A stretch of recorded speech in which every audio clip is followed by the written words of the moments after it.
BPSC TRE 4.0 की तैयारी करने वाले मेरे सभी साथियों का हमारे इस यूट्यूब चैनल पर हार्दिक अभिनंदन है। दोस्तों, जैसा कि आपको मालूम है कि बिहार के शिक्षा मंत्री मिथिलेश तिवारी के द्वारा ये घोषणा किया गया है कि जुलाई माह में 100% आपके जो नोटिफिकेशन है टीआरई 4 के लिए वह जारी कर दिया जाएगा। ऐसे में आप बिल्कुल आश्वस्त होकर के मत सोइए, क्योंकि यह अंतिम वादे हैं शिक्षा मंत्री के द्वारा। तो ये आप 100% समझ कर चलिए कि जुलाई माह में आपको नोटिफिकेशन देखने के लिए मिलेंगे। तो दोस्तों, आज के इस वीडियो में हम लोग देखेंगे मस्ट इम्पॉर्टेंट बिहार स्पेशल के क्वेश्चन जो टीआरई 4.0 में जो 40 मार्क्स का है उसमें ये पूछे जाते हैं। दोस्तों याद रखिएगा, चाहे आप किसी भी विषय का एग्जाम क्यों नहीं दे रहे हो, या बीपीएससी टीआरई 4 में आप 1 to 5 या 6 to 8, 9 to 10 या फिर 11 12 के लिए बैठ रहे हैं, तो उसमें बिहार स्पेशल के ऐसे क्वेश्चंस जरूर आपको दिखाई देता है। तो आज के इस वीडियो में शुरुआत करेंगे, एक एक करके जरूर देखिएगा। 20 में कितने सही कर पा रहे हैं वो जरूर हमें कमेंट करके बताइएगा।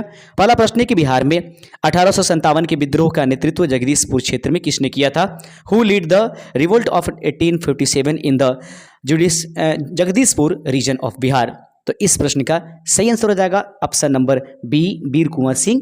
1857 के विद्रोह का नेतृत्व जगदीशपुर में जो है वीर कुंवर सिंह के द्वारा किया गया था। ऑप्शन नंबर इसका बी इसका सही आंसर हो जाएगा। प्रश्न नंबर 2 आपके सामने है। प्रश्न नंबर 2 कहता है, ध्यान से देखिएगा, चंपारण सत्याग्रह 1917 के दौरान गांधी जी को बिहार बुलाने में किसका प्रमुख योगदान था? यह प्रश्न आपके सामने है कि चंपारण सत्याग्रह के दौरान गांधी जी को बिहार बुलाने में किसका प्रमुख योगदान था? Who played the major role in inviting Gandhi to Bihar during the Champaran Satyagraha 1917? That is the answer is Rajkumar Shukla. इस प्रश्न का सही आंसर जाएगा दूसरे का ऑप्शन नंबर सी। आगे बढ़ेंगे अपने तीसरे नंबर क्वेश्चन के साथ। तीसरा नंबर क्वेश्चन है, विक्रमशिला विश्वविद्यालय की स्थापना किस पाल शासक ने किया था? विक्रमशिला विश्वविद्यालय की स्थापना किस पाल शासक ने किया था? विच पाल रूलर फाउंडेड विक्रमशिला यूनिवर्सिटी? तो इस प्रश्न का सही आंसर हो जाएगा तीसरे का option number A, Dharmpal. Vikramshila विश्वविद्यालय की स्थापना किनके द्वारा किया गया? धर्मपाल के द्वारा। ऑप्शन नंबर ए इस प्रश्न का राइट आंसर हो जाएगा। प्रश्न नंबर 4 आपके सामने है और चौथा नंबर प्रश्न है कि बिहार का वह जिला कौन सा है जिसकी सीमा नेपाल तथा पश्चिम बंगाल दोनों के साथ लगती है? याद रखेंगे, बिहार का वह जिला कौन सा है जिसकी सीमा नेपाल और पश्चिम बंगाल दोनों के साथ लगती है? इस प्रश्न का सही आंसर हो जाएगा दोस्तों किशनगंज जो है बिहार का एक ऐसा जिला है जिसकी सीमा जो है वो पश्चिम बंगाल और नेपाल दोनों के साथ लगती है। ये यहीं पर इसी छोर पर उपस्थित रहता है। जो बिहार की जब नक्शा में खींचेंगे तो ये वाली क्षेत्र जो है वह नेपाल और पश्चिम बंगाल दोनों के साथ जो है लगती है। ऑप्शन नंबर इसका सही आंसर था ऑप्शन नंबर बी। आगे बढ़ेंगे अपने अगले नंबर क्वेश्चन के साथ।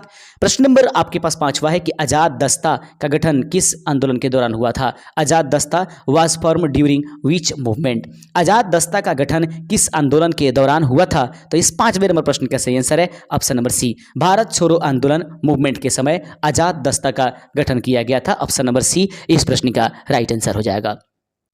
प्रश्न नंबर 6 आपके सामने है। प्रश्न नंबर 6 कहता है कि लौरिया नंदगढ़ किस ऐतिहासिक अवशेष के लिए प्रसिद्ध है? लौरिया नंदनगढ़ किस ऐतिहासिक अवशेष के लिए प्रसिद्ध है? Lauriya Nandangarh is famous for the which historical monument? याद रखेंगे, तो इस प्रश्न का सही आंसर हो जाएगा कि लौरिया नंदगढ़ किस ऐतिहासिक अवशेष के लिए प्रसिद्ध है? 6ठे नंबर प्रश्न का सही आंसर है अशोक स्तंभ के लिए। ऑप्शन नंबर ए इस प्रश्न का सही आंसर हो जाएगा। आप देख रहे हैं open study area YouTube channel. यदि आप हमारे चैनल से नए जुड़ रहे होंगे तो चैनल को सब्सक्राइब कर दीजिएगा, क्योंकि टीआरई 4.0 की तैयारी अब शुरू हो चुकी है हमारी चैनल पर। यदि आपको बीपीएससी टीआरई 4.0 की तैयारी के लिए जो है आपको ई बुक चाहिए तो आप हमारे दिए गए इस व्हाट्सएप नंबर से जीके/जीएस 40 मार्क्स तथा हिंदी इंग्लिश क्वालिफाई पेपर का जो है पीडीएफ आप हमारे इस चैनल इस व्हाट्सएप नंबर के माध्यम से परचेज कर सकते हैं। अगला प्रश्न आपके सामने है कि सोन नदी गंगा में कहाँ मिलती है? प्रश्न है कि सोन नदी गंगा में कहाँ मिलती है? तो याद रखेंगे, पटना में मनेर के पास जो है सोन नदी गंगा में मिलती है। सोन नदी का उद्गम अमरकंटक से होती है, आप सभी जानते हैं। प्रश्न नंबर 8वां है आपके पास कि बिहार उड़ीसा प्रांत का गठन कब हुआ था? बिहार और उड़ीसा प्रांत का गठन कब हुआ था? When was the province of the Bihar and Orissa created? इस प्रश्न का सही आंसर है ऑप्शन नंबर आपके सामने सी, 1912 ईस्वी में बिहार और उड़ीसा प्रांत जो है गठित किया गया था। संयुक्त रूप से उसको बंगाल से काट करके बनाया गया था। प्रश्न नंबर आपके सामने 9वां है, बिहार का कौन सा नदी तंत्र सबसे अधिक बाढ़ग्रस्त माना जाता है? बिहार का कौन सा नदी तंत्र सबसे अधिक बाढ़ग्रस्त माना जाता है? तो इस 9वें नंबर प्रश्न का सही आंसर हो जाएगा ऑप्शन नंबर सी। याद रखेंगे, कोसी नदी तंत्र को बिहार का सबसे ज्यादा बाढ़ग्रस्त माना जाता है। ऑप्शन नंबर सी इस प्रश्न का सही आंसर हो जाएगा। अगला नंबर प्रश्न आपके सामने है 16 नंबर प्रश्न कहता है 10वां नंबर, बिहार का शोक किसे कहा जाता है? बिहार का शोक निम्नलिखित में से किसे कहेंगे? Which river is known as the sorrow of Bihar? इस प्रश्न का सही आंसर है कोसी नदी को बिहार का शोक कहा जाता है। 10 नंबर प्रश्न का सही आंसर हो जाएगा ऑप्शन नंबर बी। आप देख रहे हैं open study area YouTube channel पर बिहार बीपीएससी टीआरई 4.0 के लिए मस्ट इंपॉर्टेंट बिहार स्पेशल के क्वेश्चंस। प्रश्न आपके सामने है, नमक सत्याग्रह के दौरान बिहार का प्रमुख केंद्र कौन नहीं था? प्रश्न बहुत बढ़िया है कि नमक सत्याग्रह के दौरान बिहार का प्रमुख केंद्र निम्नलिखित में से कौन सा नहीं था? सारण, चंपारण और मुजफ्फरपुर, ये तीनों के तीनों जो थे प्रमुख केंद्र थे, उपर्युक्त में से कोई नहीं। इस प्रश्न का सही आंसर हो जाएगा। क्वेश्चन नंबर 12 आपके सामने है। प्रश्न कहता है कि बिहार का सबसे बड़ा जिला क्षेत्रफल की दृष्टि से देखें तो कौन होगा? Which is the largest district of Bihar by area? Bihar का सबसे बड़ा जिला क्षेत्रफल की दृष्टि से कौन सी है? तो 12वें नंबर प्रश्न का सही आंसर हो जाएगा ऑप्शन नंबर ए। पश्चिम चंपारण बिहार का सबसे बड़ा जिला के रूप में जानी जाती है। आगे बढ़ते चलते हैं। प्रश्न नंबर 13 आपके पास है, संपूर्ण क्रांति आंदोलन किस वर्ष प्रारंभ हुआ था? संपूर्ण क्रांति आंदोलन किस वर्ष प्रारंभ हुआ था? In which year was the total revolution movement launched? तो संपूर्ण क्रांति किस वर्ष प्रारंभ हुआ था? इस प्रश्न का सही आंसर है 13 का ऑप्शन नंबर सी। सन 1974 ईस्वी में संपूर्ण क्रांति आंदोलन प्रारंभ हुआ। इसके नेता कौन थे? आप हमें कमेंट करके जरूर बता दीजिएगा। प्रश्न नंबर आपके सामने 14 है। 14वां प्रश्न है कि प्राचीन मगध की पहली राजधानी कौन सी थी? निम्नलिखित में से वो कौन है जो प्राचीन मगध की राजधानी के रूप में जानी जाती है? सही आंसर है राजगिरी, प्राचीन मगध की राजधानी के रूप में जानी जाती है।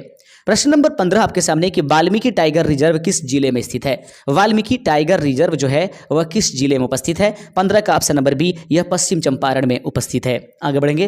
प्रश्न नंबर 16 आपके सामने है और प्रश्न नंबर 16 कहता है कि बिहार के स्वतंत्रता आंदोलन में फूलेना प्रसाद श्रीवास्तव किस घटना से जुड़े हुए थे?